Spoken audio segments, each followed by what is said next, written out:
नमस्कार। हर हर महादेव। पिछले वीडियो में हमने ऐसी चर्चा किया था कि यदि मंगल उच्च के हों, मंगल स्वग्रही हों तो जन्मभूमि के आसपास में विशेष सफलताएं मिलती हैं। यदि मंगल कर्क राशि में हों, नीच के हों तो अपने जन्मभूमि से दूर जाने पर सफलताएं प्राप्त होती हैं। और हमने मंगला क्या होता है, मंगली क्या होती है, उसके विषय में भी चर्चा किया था। तो ज्योतिष के अनुसार कुंडली में लग्न से यदि प्रथम भाव में, चतुर्थ भाव में, सप्तम भाव में, अष्टम भाव में अथवा द्वादश भाव में यदि मंगल दिखाई दें तो मंगला अथवा मंगली कही जाती है। ये ज्योतिष की एक अपनी विशेषता है। परंतु कुंडली में यदि इन स्थानों पर मंगल दिखाई दे तो मंगला अथवा मंगली होती है, वो तो बात सिद्ध है। परंतु उसका निराकरण भी किया जाता है। एक तो यह है सबसे पहले कि मंगल ग्रह अथवा मंगली होने पर उसकी एक आयु होती है।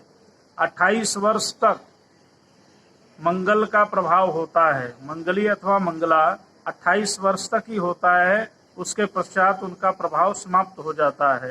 फिर विवाह जिस किसी जातक के साथ होता है तो वह मंगला हो अथवा मंगली हो तो भी कोई उससे फर्क नहीं पड़ता है।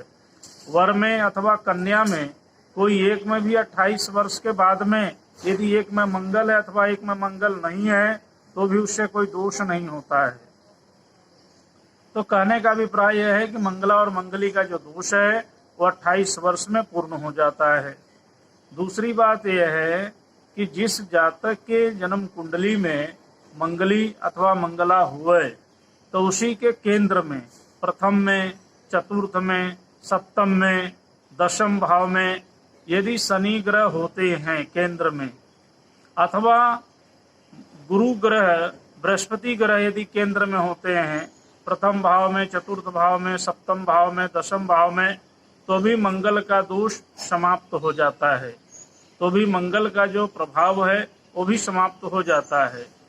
अथवा यदि ऐसा न हो करके वर अथवा कन्या के कुंडली में यदि मंगल होने के साथ में यदि केंद्र भाव में यदि बृहस्पति न हो, शनि न हो, तो यदि जिसके साथ उसका विवाह हो रहा है उस जातक की जन्म कुंडली में यदि केंद्र में शनि हो, बृहस्पति हो, प्रथम भाव में अथवा चतुर्थ में हो, सप्तम में हो अथवा दशम भाव में हो, बृहस्पति हो अथवा शनि हो, दो में से यदि एक भी होंगे तो भी मंगल ग्रह का जो प्रभाव है वो बिल्कुल समाप्त हो जाता है।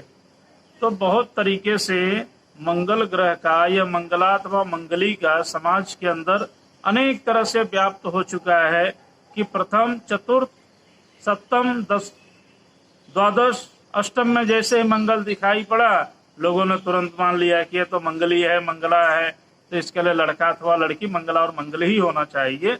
ऐसा नहीं है। ज्योतिष के सिद्धांत में पहले तो 28 वर्ष के बाद यदि होता है तब तो मंगल अथवा मंगली का कोई भेद नहीं है।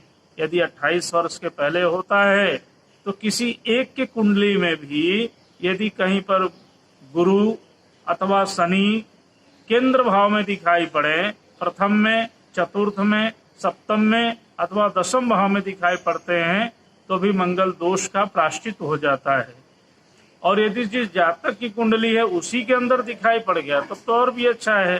तो मंगल का भय इतना ज्यादा जो समाज के अंदर व्याप्त है वो इतना ज्यादा मंगल का कुप्रभाव दरअसल होता नहीं है जितना कि फैलाया गया है। तो आगे हम चर्चा करते रहेंगे और भी किसी एक विशेष विषय को लेकर के, और अगले वीडियो में हम उसकी चर्चा करेंगे। तब तक के लिए नमस्कार। हर हर महादेव।